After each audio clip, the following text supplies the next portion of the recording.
Спекотний грудень для рашистів. Минулої доби влучні удари поцілили відразу дві бази розташування окупантів – у Мелітополі на Запоріжжі та Кадіївці на Луганщині. Влучання були прицільними, знищівними для московитів наслідками сотні мертвих та поранених загарбників. Водночас місцем найзапекліших боїв проти окупантів залишається Бахмутський напрямок. Як і кажуть Збройні сили, місто було і лишається українським. Росія ж, зазнаючи поразок на фронті, щодня тероризує мирне населення. Як минув 291-й день Великої війни, розповість Олена Рибінська. Згоріли на роботі. Точним ударом по рашистській базі в тимчасово окупованому Мелітополі завершився вечір суботи. Внаслідок влучання щонайменше 200 підсмажених окупантів, чимало й поранених. Пропагандисти Росії наввипередки горланять. У будівлі були цивільні, та самі ж свою брехню і викривають. Бо чітко видно з оприлюднених відео – на місці прильотів купа військових.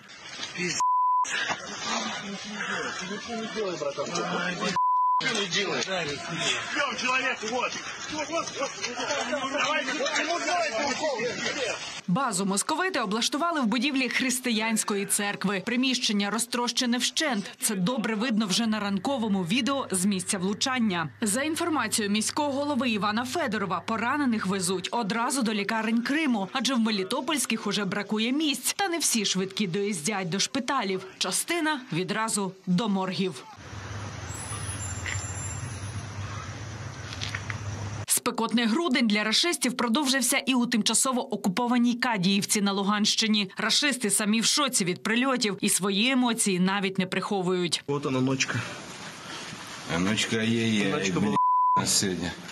А сколько? 6 было? 6, да. Хаймерс целиком разгрузился. Даже с души. За інформацією голови Луганської обласної військової адміністрації Сергія Гайдая, низка вибухів пролунала в районі розташування бази із бойовиками-вагнерівцями. З'явилось одразу відео, буквально з перших хвилин після того, як там, як вони називають, хлопок в них там відбувся, то навіть вони не приховуючи, там величезні в них втрати, величезна кількість тих, хто там знаходився, вони загинули.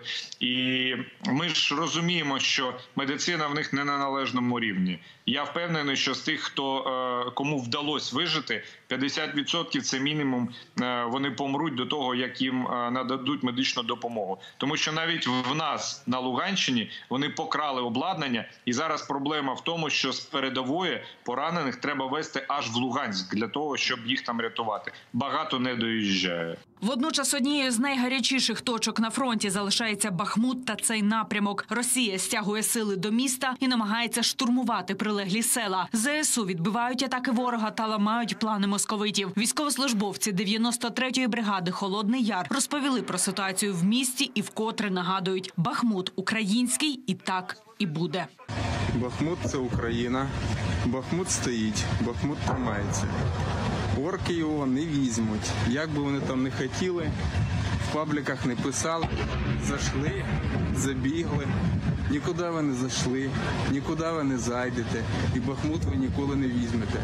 Бахмут – це місце слави українських військових Збройних сил, а не ваших. Поки Збройні сили дають прочухана російській армії, вона воює з мирними беззбройними українцями. Цієї доби вкотре у вогні Донеччина. З реактивних систем «Ураган» окупанти вдарили по Кураховому. Попередньо постраждалих немає. На місці працюють екстрені служби. Водночас щонайменше 2 людини поранені через обстріли Донеччини минулої доби. За даними голови обласної військової адміністрації Павла Кириленка, травмовані мешканці Бахмута та Максимільянівки. Найгарячіше цієї ночі було у Покровському і Бахмутському районах. По Херсону і області росіяни вкотре стріляли. Минулої ночі поцілили в об'єкт енергетичної інфраструктури. Через влучання спалахнула пожежа, вигоріло 30 квадратних метрів ангару та 3 службових автомобілі енергетиків. Ще 5 одиниць спецтехніки пошкоджені. Частина міста та прилегле селище залишилися без струму. Однак уже у неділю енергетикам вдалося повернути світло 90% споживачів. Крім того, у Херсоні через останню ворожу атаку пошкоджені житлові будинки, пологово відділення відділення місцевої лікарні та кафе. Загалом впродовж доби росіяни здійснили 45 обстрілів регіону. 2 людини загинуло, ще 5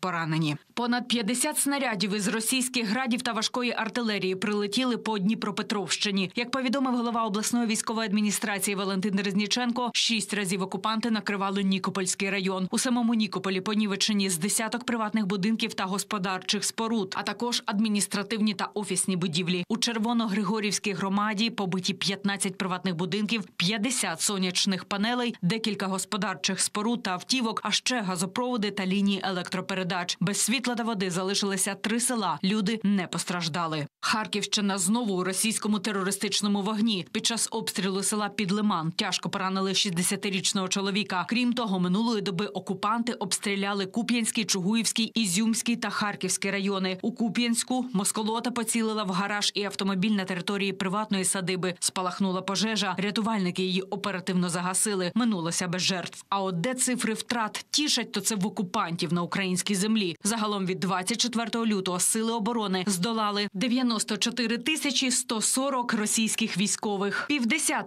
танків і БМП московитів теж не поїдуть по українській землі. Не злетять і 10 ворожих дронів. А ще Росія втрачає у війні з Україною свої найкращі літаки. А разом із ними і льотчиків, яких потрібно готувати десятки років. Про це в етері 5 каналу розповів речник командування повітряних сил Юрій Ігнат. Він додав, що країна-агресорка почала знімати літаки зі зберігання.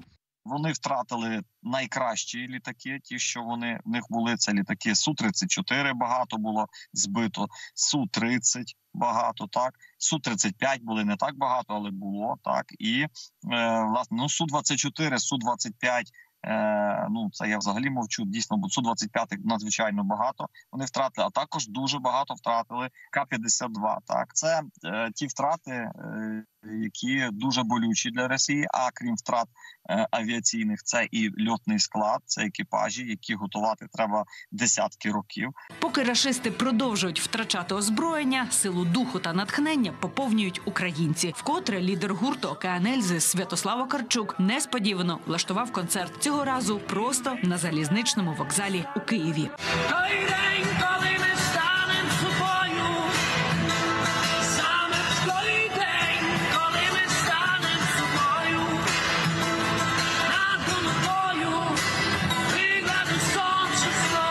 Олена Рибінська, 5 канал. Друзі, для того, щоб дивитися нас частіше і не пропускати новини, інтерв'ю та спецпроекти, зробіть 3 простих кроки. Підпишіться на YouTube 5, лайкніть та напишіть коментар. Для вас це секундна справа, а для нас просування в YouTube-просторі на вищі щаблі. Зробімо разом аудиторію 5 справді великою.